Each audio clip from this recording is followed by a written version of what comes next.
Assalamualaikum warahmatullahi wabarakatuh. Ustadz, apa tindakan kita untuk mengingatkan jamaah yang sholatnya terlalu cepat dan tidak tumaninah? Pertanyaan dari Bapak Sutaryanto di Aji Barang. Waalaikumsalam warahmatullahi wabarakatuh. Pertanyaan yang sangat bagus dari Pak Sutaryanto. Kalau kita lagi di masjid, misalkan kok kita lagi sudah selesai sholat atau kita lagi baca Quran atau lagi duduk di masjid, kok melihat ada orang yang sholatnya cepet banget gitu ya. Sholatnya kok kayaknya nggak tumakninah gitu. Jadi kayak ayam nudul panganan, cepet pasti jendat-jendat gitu. Lah kita gimana gitulah. Bagaimana cara mengingatkannya, kata Pak Sutaryanto. Baik, Pak Sutaryanto di Aji Barang dan seluruh para pemirsa Tajil Fast TV, semoga Allah senantiasa menjaga kita agar kita dibimbing oleh Allah dalam beribadah, terutama dalam sholat, bisa khusyuk dan tumakninah. Jamaah sekalian, bahwa ibadah sholat itu adalah mi'rajul mu'min, mi'rajnya orang yang beriman. Jadi memang ini membutuhkan keyakinan yang tinggi dan kedalaman spiritual. Artinya keyakinan penuh bahwa Allah itu sang maha segalanya. Artinya kalau orang tidak beriman, yakin dengan benar kepada Allah, ya sulit untuk mendapatkan itu. Khusyuk dan tumakninah. Khusyuk itu dari kata khasya yakhsha, itu artinya tunduk, taat, patuh gitu. Itu khusyuk. Takut juga bisa. Jadi orang sholat dengan khusyuk itu penuh ketundukan, ketaatan, kepatuhan. Tentu dia fokuslah bahasa mudahnya. Jadi saya sering menyampaikan khusyuk ini bukan berarti tidak sadar, mati rasa, enggak. Kayak orang Allahu Akbar, ada orang ngomong nggak dengar, ada orang ada orang lewat nggak lihat. Kalau itu bukan khusyuk, itu budeg, itu tuli, itu itu picek. Maaf bahasa saya. Ya orang sholat, ya orang lewat, ya tahu lah, suara ya dengar, cuma dia lagi fokus dengan sholatnya sehingga tidak peduli itu ya. Umar bin Khattab, orang sering mengatakan itu Umar bin Khattab ditusuk nggak terasa, kata siapa? Umar bin Khattab itu kan ditusuk, kemudian beliau jatuh di antara sadar dan tidak. Para sahabat mengatakan, Umar soli, Umar sholat. Ya, itu karena memang Umar itu sangat menjaga waktu sholat, sehingga antara kesadaran dan tidak, ketika mendengar kata sholat, Umar langsung bangkit lagi, sadar lagi gitu. Itu maksudnya begitu, bukan berarti ditusuk nggak kerasa gitu. Nabi dalam sebuah riwayat itu pernah sujud agak lama, sehingga jamaah yang di belakang kan tidak tahu apa yang terjadi di depan. Setelah selesai bertanya, dan Nabi menjelaskan, tadi cucuku naik di atas punggungku. Ya, tentu kalau Nabi langsung bangkit, ya cucunya akan jatuh, menyelesaikan dulu. Jadi berarti kan Nabi waktu sholat kerasa kalau dinaikin.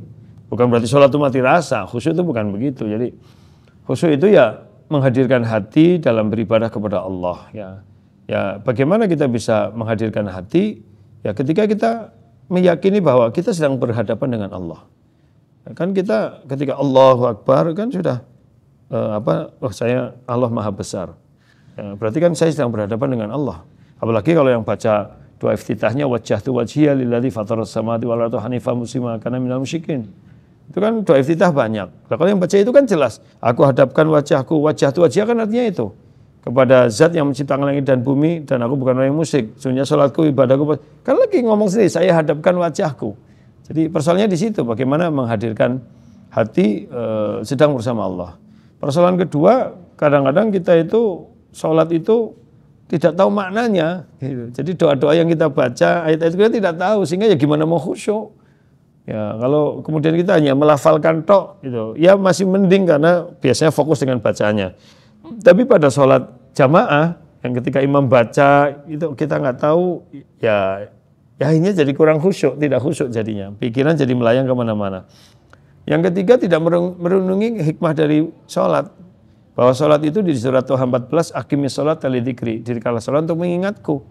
Ya berarti kan memang sholat ini saat itu kita sedang fokus kepada Allah, mengingat Allah. Di antara mengingatnya lewat bacaan-bacaan doa yang kita baca, maknanya kita fahami, jadi khusyuk. Ayat-ayat Quran yang kita baca, makanya ketika kita sholat ya bacalah yang kita faham, sebisa mungkin begitu, kecuali sholat jamaah. Ya kalau sholat jamaah imamnya baca ayat-ayat, ya kita berusaha untuk belajar tafsir, belajar terjemah. Ya, makanya ngajinya jangan cuma baca Quran saja, kita tingkatkan sampai dengan terjemahnya, maknanya. Itu seperti di Masjid Fastabiqul Khairat ini kan selama Ramadan Itu setiap subuh, dan di luar Ramadan setiap Senin, maghrib sampai Isya. Itu kita ada kajian 3T. Ya sederhana aja. Saya baca, jamaah mengikuti, kemudian saya terjemahkan perkata, kemudian saya jelaskan singkat lah dari tafsir-tafsir yang ringkas. Sehingga jamaah ngerti, oh ini ayat maknanya ini. Ya walaupun mungkin lupa, tidak tahu terjemah perkataannya, tapi oh ini tentang ini, sehingga teringat gitu ya. Dan yang persoalan yang berikutnya ketika kita sholat itu kenapa tidak bisa khusyuk, itu kadang-kadang karena memang banyak beban pikiran gitu. Jadi kita tidak menghadirkan diri dalam pengertian pekerjaan masih ini. Harusnya kan, ya sekarang waktu sholat kan ada waktunya. Ya, sudah tahu nih jadwal sholat. Misalkan jadwal sholat jam 12 kurang 10. Berarti jam setengah 12 kita udah siap-siap. Ini urusan akhirat loh, kita mau menghadap Allah loh. Kita kadang-kadang dipanggil kecamatan itu, dipanggil pimpinan saja, dipanggilnya nanti jam 11 menghadap saya ya. Kita ini jam 10 udah siap-siap gitu ya. Apalagi kalau dipanggil Pak Bupati gitu, wah udah siap-siap gitu. Lah ini dipanggil Allah loh. Hayya 'alas shalah, kita menghadap Allah. Oh iya, nanti saya punya janji sama Allah jam 12 kurang 5 waktu zuhur.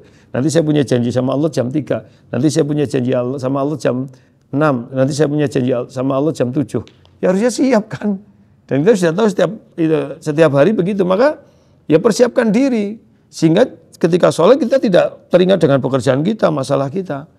Tuh, makanya bahkan dalam sebuah riwayat ya, jadi jika kita sholat itu kata Rasulullah SAW alaikum ya kurang lebih alaikum bisakinah ya, kalimatnya mungkin bukan begitu, saya agak lupa. Kalian tenanglah ya, jadi kalau tertinggal sholat ya itu nggak perlu buru-buru, malah nggak benar gitu. Jadi cukup datang saja. Fama wajatum, apa yang kamu dapatkan dari imam ya ikuti dia. Jadi kalau kita datang imam sujud ya takbiratul ihram langsung sujud. Bukan kita lari gedub-gedub supaya dapat takbiratul ihram. Kenapa hikmahnya? Hikmahnya ya jadi nggak khusyuk. Lari-lari langsung ngejar Allahu Akbar mesti kan gitu ya. Mesti udah kayak gitu mesti nggak fokus. Makanya Rasulullah SAW menjelaskan begitu dalam riwayat yang sahih. Ya kalau kamu telat ya datang aja udah. Jadi nggak usah buru-buru gitu. Telat ya sudah, kalau imam lagi sujud ya ikut sujud. Imam tinggal mau salam ya udah ikut tahiyat. Setelah itu kita lanjut. Insya Allah tetap dapat jamaah walaupun mungkin tidak 27. Itu kesalahan kita kenapa masbuk kan begitu. Jadi itu persoalan ketika kita tidak bisa khusyuk. Padahal orang kalau tidak khusyuk ya jadi tidak beruntung. Di surat Al-Mu'minun ayat 1-2 kan Allah sudah menjelaskan, a'udzubillahi minasyaitonirrajim, qad aflahal mu'minun alladzina hum fi salatihim khashi'un. Sungguh beruntunglah orang yang beriman yang dalam salatnya khusyuk. Dan tadi bagaimana cara khusyuk? Ya tadi jadi udah ngatur waktu bahwa nanti saya ini mau salat, jadi saya harus siap-siap, pekerjaan saya beresin dulu begitu ya. Nah, kemudian saya wudu. Sebenarnya wudu itu relaksasi loh. Ketika kita wudu dengan baik, dengan air yang suci mensucikan, menghadirkan hati ketika wudu, itu plong semua itu. Apalagi disunahkan kan wudu setengah memijat atau dengan menyela-nyelani kayak gini kan, sebenarnya relaksasi juga itu. Walaupun niatnya bukan relaksasi. Itu saya pernah baca penelitian Prof. Itu di Jakarta itu tentang gerakan wudu. Ternyata anggota-anggota yang dibasuh dalam wudu itu pusat-pusat saraf manusia. Yang kalau kita siram air, kita beginikan ya walaupun cuma sekilas tok itu ternyata menjadikan efek segar. Sehingga dengan segar itu kita sholatnya akan siap. Kemudian kita berusaha belajar maknanya gitu kan. Kemudian kita merenungi ini hikmah sholat apa. Ya karena dengan itu kita jadi oh ya sholat itu betul-betul masuk ke hati, ini namanya khusyuk. Ya, yang kedua adalah tumakninah. Tumakninah itu artinya tenang, tidak tergesa-gesa. Dan tumakninah menjadi syarat khusyuk. Ya, orang nggak mungkin sholatnya khusyuk kalau tidak tumakninah. Bahkan para ulama memasukkan tumakninah dalam kategori rukun. Rukun itu sesuatu yang tampaknya ya, ibadah itu sesuatu yang tampaknya sesuatu yang lain menjadi tidak sah. Tetapi sesuatu itu bukan bagian dari sesuatu yang lain. Nah, itu namanya rukun. Maksudnya tumakninah. Jadi sholat tanpa tumakninah jadi tidak sah. Tapi tumakninah bukan bagian sholat. Karena di luar sholat gitu. Itu namanya rukun ya. Seperti maaf, tapi tumanina bagian daripada sholat. Maaf saya keliru tadi. Jadi sesuatu yang tambahnya, sesuatu yang lain tidak sah, dan sesuatu itu menjadi bagian darinya, itu namanya rukun. Kalau syarat lah, itu yang bukan, contohnya wudhu. Ya, jadi sholat tanpa wudhu tidak sah, dan wudhu bukan bagian dari sholat, sesuatu yang terpisah, itu namanya syarat. Sedangkan rukun, sesuatu yang tambahnya, sesuatu yang lain tidak sah, tapi sesuatu itu bagian dari sesuatu yang lain. Jadi sholat tanpa tumakninah, sholatnya tidak sah, dan tumakninah memang bagian daripada sholat. Nah, itu yang benar, tadi saya keliru, maaf ya. Nah, jadi dalil yang menunjukkan bahwa tumakninah itu menjadi rukun adalah ketika Nabi melihat ada seorang yang sholatnya keliru, ya sholatnya cepat, buru-buru, maka Nabi mengatakan irji, kembali balik, fasolli, sholat lagi. Jadi menunjukkan kalau diulang kan berarti sholatnya nggak sah. Nah itu ketika sholat dia itu cepat gitu, dia tidak tumakninah itu. Dalam beberapa hadis disebutkan ini, misalkan Musnad Ahmad, ya, Nabi SAW pernah bersabda, aswa'un nasi ya, sariqatan alladhi yasriqu min salatihi. Qalu ya Rasulullah, kaifa yasriqu min salatihi? Qala la yutimmu ruku'uhu wa la sujuduhu. Sejajarnya pencuri adalah seorang pencuri dalam salatnya. Para sahabat bertanya, wahai Rasulullah, bagaimana mencuri dalam salat itu? Rasulullah SAW menjawab, yang tidak menyempurnakan rukuknya dan sujudnya. Yaitu kan ukuran tumakninah kan dari gerakan ya. Kalau lagi diam ya tumakninah. Maka ketika ruku tuh jendat-jendit. Nah itu yang banter banget ya itu ya. Bahkan mungkin kadang batuk nempel pel menyat maning gitu. Malah kadang orang sempat nempel. Nah itu. Dan ketika ruku tidak betul-betul 90 derajat. Jadi hanya sekedar kayak gitu tok itulah. Itu ya dianggap tidak tumakninah. Itu hadis riwayat Imam Ahmad nomor 11.532. Dan hadis yang lain yang tadi saya sampaikan ketika ada orang yang sholatnya buru-buru, ya tidak, gerakannya tidak tenang, maka kemudian Rasulullah SAW mengingatkan, idza qumta ila shalah fakabbir thumma iqra ma tayassara ma'aka minal Qur'an. Jika kamu sholat, ya maka bertakbirlah dan bacalah yang kamu paling faham dari Quran. Ya, itu tujuannya supaya bisa khusyuk. Tsummarka hatta tatma'inna ruk'an. Kemudian ruku sampai betul-betul rukuknya itu tenang, tatma'inna. Jadi sampai 90 derajat lah begitu. Jadi jangan cuma set, tapi betul-betul sampai 90 derajat. Dan tenang gitu untuk berdoa. Gerakan set, begitu begini baru doa. Jangan sambil Allahu Akbar sambil donga tek mau menyat maning tek, enggak begitu.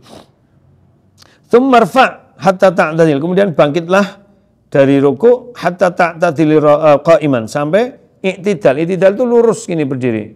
Jadi jangan cuma set gini balik, set gini balik, tapi betul-betul sampai lurus baru baca doa. Rabbana walakal hamdu, begitu ya. Fa tsumma masjud hatta tatma'inna sajidan. Kemudian sujudlah sampai betul-betul sujudnya itu tenang. Jadi jangan cuma tempel menyat lagi, tapi betul-betul sujud jat tempel, begitu tek nempel baca doa. Dahinya itu nempel. Ya, hidungnya itu sempurnanya begitulah, muka, tangan, kedua lutut, kedua kaki ya, ini tungkak, bukan tungkak, ini gajulan sikil ya. Gajulan itu ya ini jari kaki yang sininya itu namanya gajulan itu ya. Jadi sampai begitu baru berdoa, begitu harusnya. Sumarfa hatta tuma'inna jalisan, kemudian bangkit sampai benar-benar duduk. Begitu Allahu Akbar duduk baru berdoa gitu ya. Kemudian summaf'al dzalika fi shalatika kullaha. Kemudian lakukan itu di salatmu semuanya. Ini Nabi menasihati yang orang tadi suruh mengulangi. Ini hadis Bukhari nomor 757 dan Muslim nomor 397 ya. Loh Ustaz, emang harus begitu? Iya, karena kan dalam hadis Bukhari nomor 631 kalau tidak salah Rasulullah mengatakan, "Shallu kama ra'aitumuni usolli."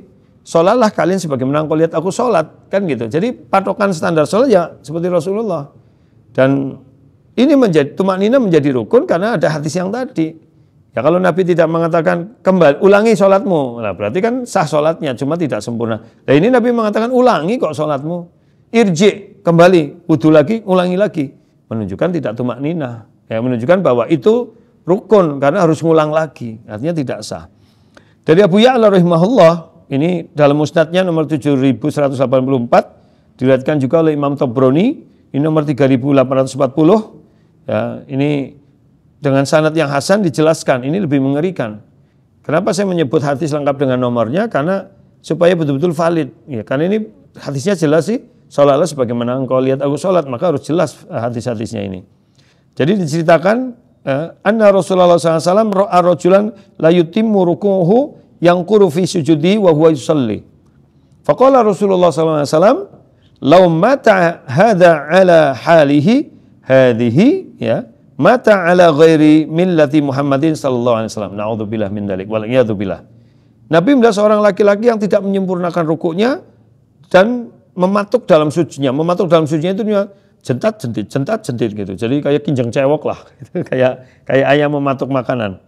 Maka Nabi mengatakan, jika dia meninggal dunia dalam keadaan sholatnya masih begitu terus, maka dia mati meninggal dunia bukan dalam keadaan mengikuti milah Nabi Muhammad SAW. Coba, mengerikan.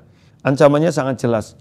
Jadi kalau orang sholat tidak khusyuk, tidak tumak ninah, maka sholatnya tidak sah. Maka dia kalau begitu terus, ya dia meninggal bukan dalam keadaan mengikuti Nabi Muhammad SAW. Maka kita sebagai sesama muslim kan watawasau bil haqqi watawasau bis sabr, saling menasihati dalam kebaikan. Tetapi kita harus pantaskan diri kita dulu juga, Pak Taryanto. Kalau kita mau mengingatkan orang, ya kita belajar dulu sehingga tahu hukumnya dengan pasti, jangan kira-kira. Tuh ya. Kalau kita tidak mampu lah nyora bisa, minta tolong orang lain. Kita minta tolong sama ustadz yang ada di situ, "Ustadz, itu si fulan saya lihat sholatnya tidak tumak nina ya, cepet banget itu. Kita kasihan ustadz sama dia, coba ustadz mungkin suatu saat bisa memberi nasihat, atau pas lagi ada kultum pengajian yang ada dia, coba sampaikan tema itu." Nah, itu bijaksana sekali. Ya, karena kalau jenengan yang ngasih tahu langsung belum tentu dia mau. Maka minta tolong sama orang yang ustadz yang ada di situ, bisa supaya menasihati langsung. Ya, tapi itu bisa dia tidak berkenan juga karena mesti ngerti kang di ustadz itu ngerti yang sholat ora, mesti ana sing wadul lah, jadi masalah. Mungkin paling bijaksana begitu. Ustadz suatu saat bahas ya tentang tumak ninah dalam sholat. Itu soalnya kemarin saya lihat ada jamaah yang sholatnya tidak begini, begitu. Nah masalahnya kalau jamaahnya bar sholat Bali, orang tua melu ngaji lah, itu baru diingatkan. Ya, dengan penuh kelembutan tentunya, dan jangan di hadapan orang banyak gitu. Itu salah satu bentuk kebijaksanaan kita. Jadi ketika udah sepi, deketi, ngobrol dulu, terus ya belajar ya nun sewu mas itu. Kalau kita kenal ya, artinya diprologi dengan bahwa sesama muslim ya harus saling mengingatkan, kan nggak pengen kita ibadahnya tidak baik, tambah kesombongan. Maka disampaikan dengan halus bahwa saya melihat jenengan sholatnya terlalu cepat loh itu gitu. Itu kayaknya tidak tumaninah ya. Kalau jenengan tidak percaya coba tanya ustadz deh gitu kan. Tumaninah itu gimana itu. Tapi yang setahu saya merendah gitu. Tumaninah itu ya kalau orang ruku sampai tetap rukunya baru sholat itu. Setahu saya loh yang saya ngaji. Tapi nanti jenengan tanya aja lah sama ustadz begitu.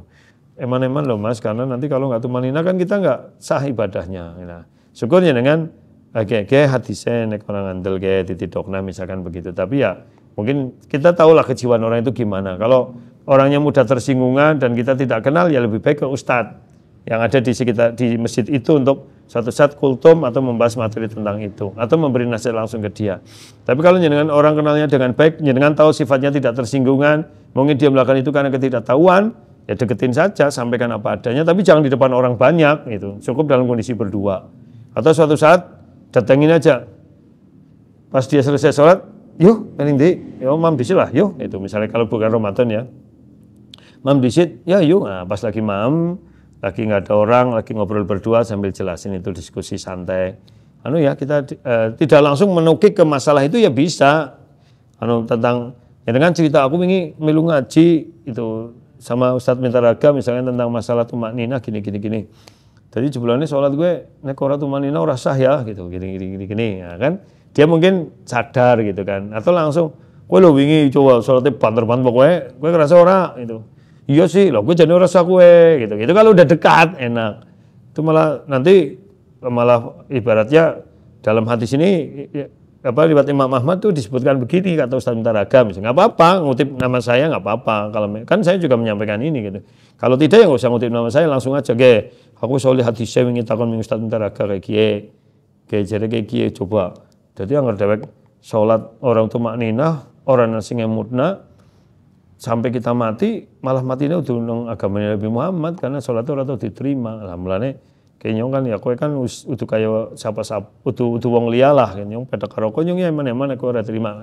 Pokoknya monggo lah dengan bahasa yang jenengan tahu kejiwaan orang itu. Kalau jenengan tidak dekat, tidak kenal, mungkin cara terbaik tadi minta Ustadz untuk menyampaikan dalam kultum, dalam ceramah, atau Ustadz untuk menasihati langsung. Ya kalau misalkan jenengan yang aku nurutnya ngomong malah padu tok gitu, atau orang-orang di situ tahu bahwa kita ini bukan ahli agama, jadi malah naik ngomongin, loh kok kayak ngerti-ngerti ya sok tahu baik gitu, kan bisa jadi masalah. Jadi begitu Pak Taryanto, itu namanya dakwah bil hikmah. Hikmah itu dengan bijak melihat kondisi mat'unya yang didakwai kita. Nah itu juga bentuk saling menasihati. Ustadz kalau saya biarkan saja saya dosa nggak? Ya karena itu kemungkaran, bisa jadi dosa kalau dibiarkan terus menerus. Ya, jadi ya diingatkan. Rasulullah SAW kan begitu, ada orang yang salahnya nggak benar langsung diingatkan. Tapi dengan cara yang santun, yang baik, yang tidak menyinggung, tidak di hadapan orang banyak. Demikian semoga Allah berikan kebijaksanaan kepada kita, semangat terus untuk berdakwah, amar ma'ruf nahi mungkar, mengajak bersama untuk masuk surga bersama-sama, kita bisa bergandengan tangan menuju Jannatul Naim. Aku lu qouli hadza wastaghfirullah rabbana fanfa'na bima 'allamtana wallahu a'lam bissawab. Assalamualaikum warahmatullahi wabarakatuh. Assalamualaikum warahmatullahi wabarakatuh. Alhamdulillah nahmadullah wa nasta'inu wa nastaghfiru wa natubu ilaih. Asyhadu an la ilaha illallah wahdahu la syarika lahu wa asyhadu anna Muhammadan abduhu rasuluh. Allahumma shalli wa sallim ala nabiyyina Muhammad wa ala alihi wa ashabihi ajmain amma ba'd. Salah satu wujud syukur kita kepada Allah ketika Allah memanjangkan kita sampai menjumpai bulan Ramadan, kemudian semoga Allah juga memanjangkan umur kita sampai 10 hari terakhir Ramadan adalah kita bersungguh-sungguh dalam beribadah kepada Allah, terutama lebih sungguh-sungguh lagi di 10 hari terakhir Ramadan. Dalam hadis riwayat Imam Muslim nomor 1175, Rasulullah SAW pernah diceritakan bahwa beliau ini karena Nabi SAW idza takhalal ashr yastahidu ma la yastahidu fi ghairihi au fi ma ma'nahu. Nabi kalau sudah masuk ke 10 hari terakhir itu lebih bersungguh-sungguh dalam ibadah dibanding pada hari-hari yang lain di bulan Ramadan. Dan salah satu bentuknya untuk mewujudkan kesungguhan itu beliau menetap di masjid selama 10 hari. Dalam riwayat Imam Bukhari nomor 1886, Rasulullah SAW diceritakan, kana Nabi SAW idza dakhala al-ashra min Ramadan, Nabi SAW jika masuk 10 hari terakhir Ramadan, apa yang dilakukan? Kana ya'takifu. Beliau itu beritikaf, biasa beritikaf. Ya hatta tawafahu, sampai Allah mewafatkan beliau. Wa'takafa azwajuhu min ba'di, dan setelah itu istri-istri beliau juga intikaf. Ini menjadi dalil bahwa Rasulullah ya orang yang terbaik, Nabi dijamin surga, dia ampuni dosa yang telah lalu yang akan datang, ya pemimpin umat, pemimpin rumah tangga dengan istri yang 9 orang atau 8 orang ya pada saat itu, karena sudah ada yang meninggal, ada yang dicerai juga 2, karena totalnya 11 kalau tidak salah. Itu saja kalau udah 10 hari terakhir mengkhususkan diri di bulan Ramadan, di 10 hari terakhir di masjid, ya, tidak kemana-mana untuk bermunajat kepada Allah. Nah, apalagi kita, ya, kita bisa mengatur waktu keduniawian, karena setahun itu saya sudah pernah sampaikan 365 hari, sementara itikaf hanya 10 hari. Allah memberikan 350 hari lebih untuk kita mencari keduniaan, untuk melakukan berbagai aktivitas. Maka mari Ma'had Fastabiqul Khairat mengajak kepada jamaah untuk mari kita beritikaf, dan secara khusus kami dari Ma'had beritikaf untuk tahun ini di Masjid Al-Ikhlas Wanayasa, Masjid Al-Ikhlas Desa Pesantren, Kecamatan Wanayasa, Kabupaten Banjarnegara. Jadi kita akan itikaf di situ, dan kegiatan kita adalah insya Allah selama itikaf di situ, yang pertama kita akan sholat tarawihnya untuk jamaah yang itikaf adalah pada jam 2:30 pagi, insya Allah saya ngimami. Kemudian kajian setelah subuh, kita kajian tafsir Quran, jadi membaca Al-Quran, tahsin, terjemah, dan tafsir Quran. Kemudian kajian setelah zuhur, kemudian kajian sebelum buka, dan kajian setelah tarawih. Di samping dzikir pagi, dzikir sore, membaca Al-Quran, dan yang lain-lainnya yang saya dampingi langsung selama 10 hari di Masjid Al-Ikhlas, Desa Pesantren, Kecamatan Wanayasa, Kabupaten Banjarnegara. Monggo kepada para jamaah, tadi kegiatannya seperti itu. Setelah kajian-kajian kita ada tafsir Al-Quran, ada akidah, ada akhlak, ada juga tentang mungkin nanti ada tema-tema yang lain ya. Mari kita ikuti, dan kita ini membutuhkan waktu-waktu khusus untuk kita menyendiri dengan Allah Ta'ala. Ibnu Taimiyah mengingatkan dalam Majmu'ul Fatawa, la budda lil abdi min awqatin yang faridu biha bi nafsihi fi tu'aihi wa dzikrihi wa salatihi wa tafakkurihi wa muhasabati nafsihi wa islahi qalbihi. Seyogyanya seorang hamba itu punya waktu-waktu khusus di mana dia menyendiri bersama Rabb-nya, dengan dirinya dalam doanya, dalam dzikirnya, dalam sholatnya, dalam tafakkurnya, dalam muhasabah dirinya, dan dalam memperbaiki kondisi-kondisi dirinya. Semoga Allah memberi kesempatan yang baik pada waktu ini, dan Allah bukakan hati, sempatkan kita sehat dan dalam keadaan Islam yang baik. Semoga kita memperoleh hidayah dari Allah di akhir Ramadan maupun selama Ramadan, karena itulah orang-orang yang dikatakan Allah, walitukabbirullaha ala ma hadakum, supaya kalian bertakbir atas hidayah yang Allah berikan kepadamu, wa la'allakum tashkurun. Assalamualaikum warahmatullahi wabarakatuh.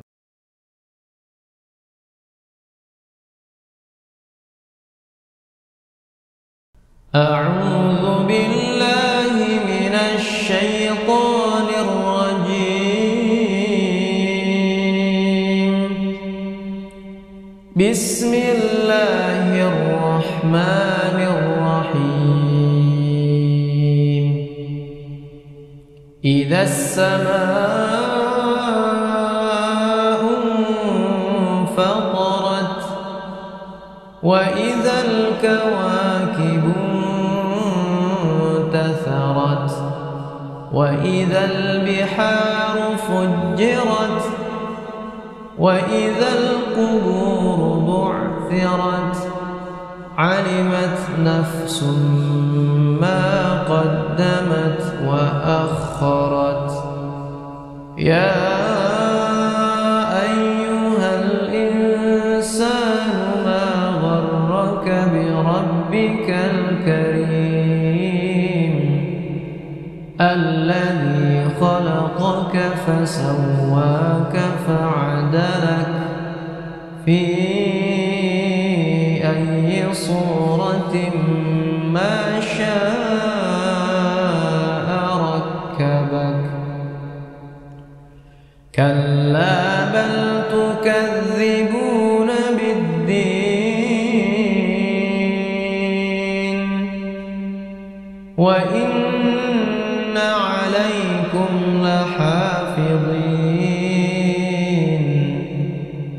كراما كاتبين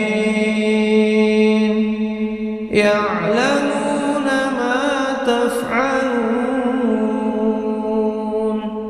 إن الأبرار لفي نعيم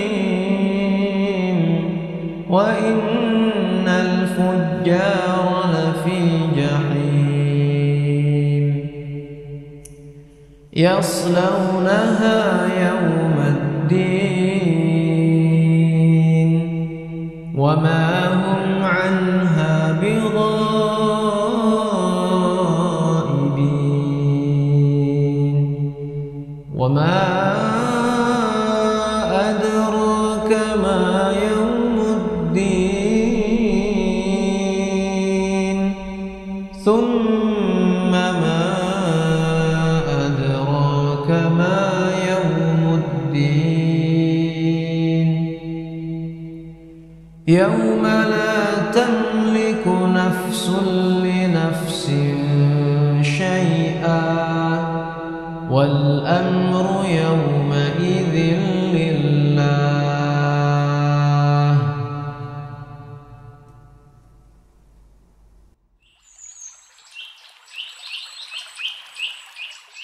أعوذ بالله من الشيطان الرجيم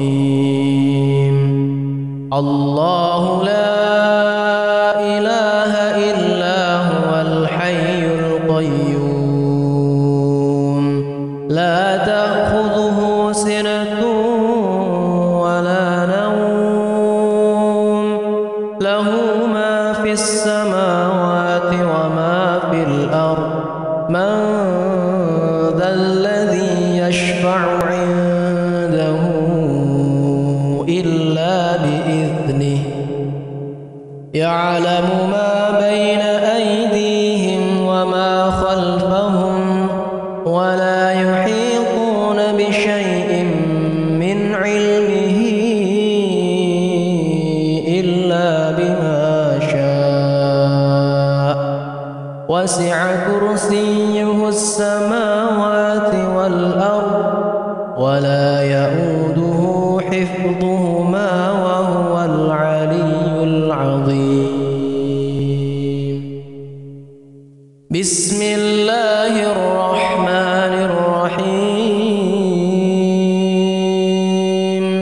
قل هو الله أحد الله الصمد لم يلد ولم يولد ولم يكن له كفوا أحد بسم الله الرحمن الرحيم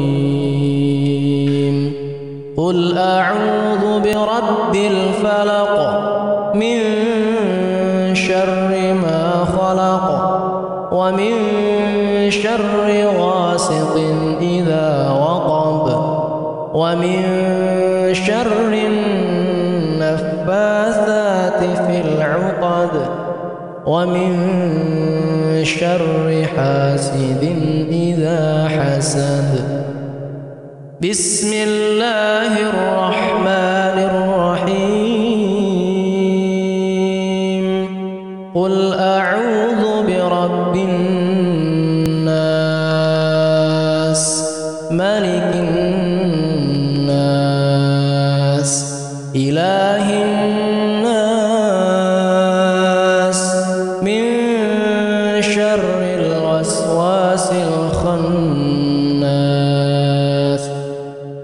الذي يوسوس في صدور الناس من الجنة والناس أمسينا وأمسى الملك لله والحمد لله لا إله إلا الله وحده لا شريك له له الملك وله الحمد وهو على كل شيء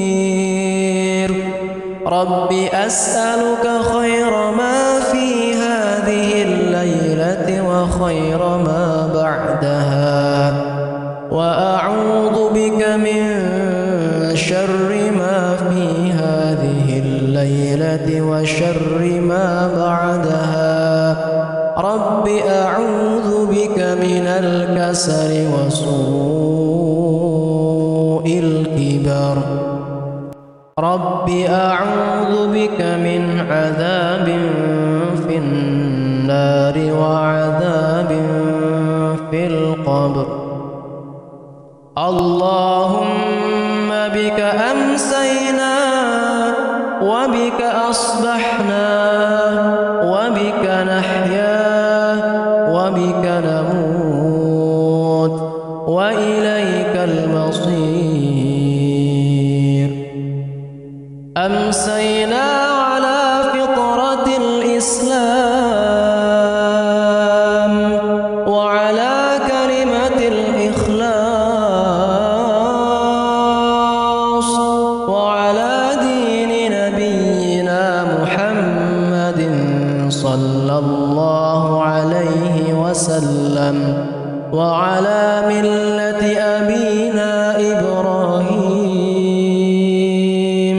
حنيفا مسلما وما كان من المشركين اللهم أنت ربي لا إله إلا أنت خلقتني وأنا عبدك وأنا على عهدك ووعدك ما استطعت أعوذ بك من شر ما صنعت أبوء لك بنعمتك علي وأبوء لك بذنبي فاغفر لي فإنه لا يغفر الذنوب إلا أنت اللهم إني أمسيت أشهدك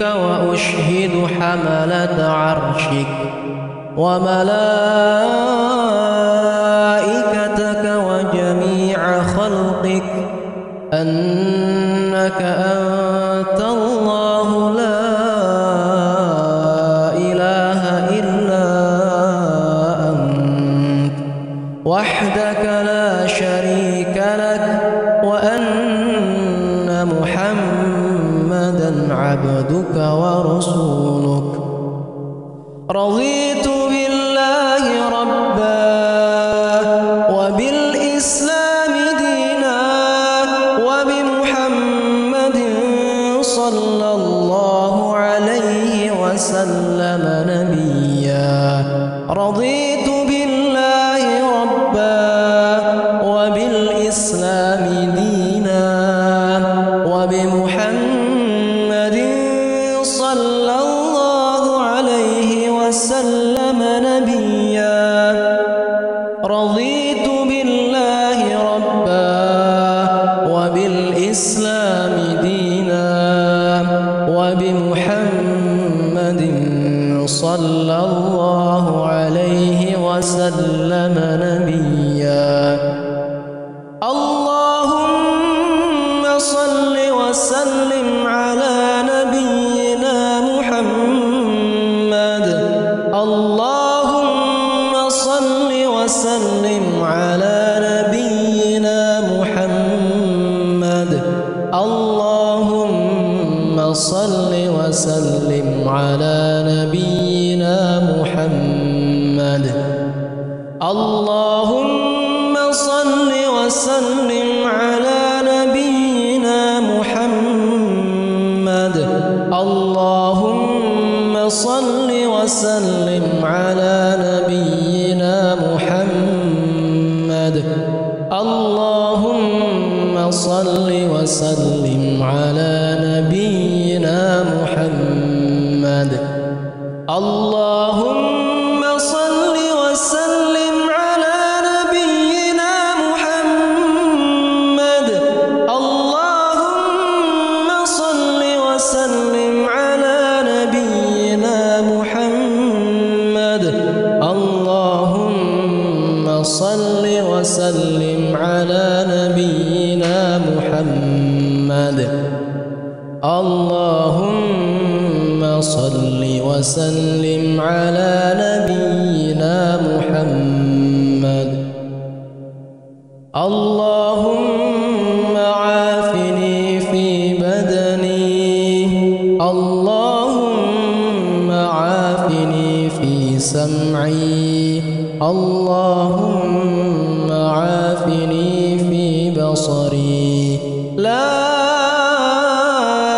إله إلا أنت اللهم إني أعوذ بك من الكفر والفقر وأعوذ بك من عذاب القبر لا إله إلا أنت بسم الله لا يضر مع اسمه شيء في الأرض ولا في السماء وهو السميع العليم بسم الله لا يضر مع اسمه شيء في الأرض ولا في السماء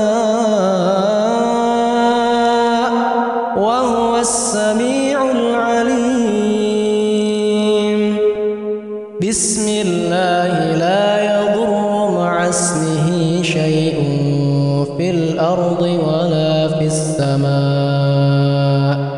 وهو السميع العليم اللهم إني أسألك العفو والعافية في الدنيا والآخرة اللهم إني أسألك العفو والعافية في ديني ودنياي وأهلي ومالي اللهم استر عوراتي وآمن روعاتي اللهم احفظني من بين يدي ومن خلفي وعن يميني وعن شمالي ومن فوقي وأعوذ بعظمتك أن أغتال من تحتي اللهم عالم الغيب والشهادة فاطر السماوات والأرض رب كل شيء ومليكه أشهد أن لا إله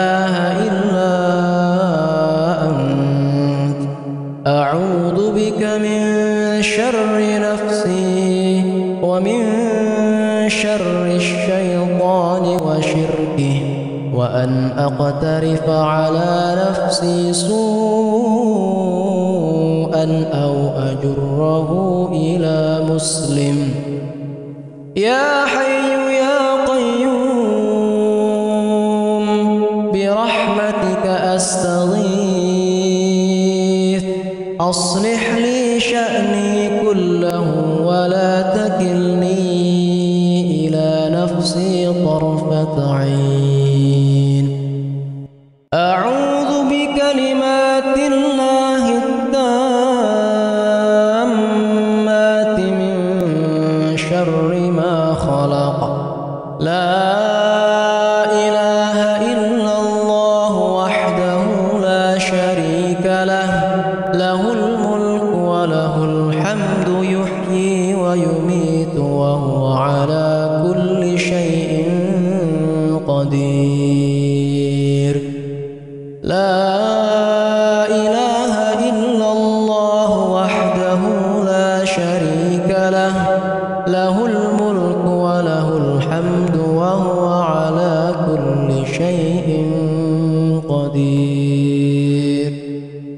سبحان الله وبحمده، سبحان الله وبحمده، سبحان الله وبحمده، سبحان الله وبحمده، سبحان الله وبحمده، سبحان الله وبحمده، سبحان الله وبحمده، سبحان الله وبحمده، سبحان الله وبحمده، سبحان الله وبحمده.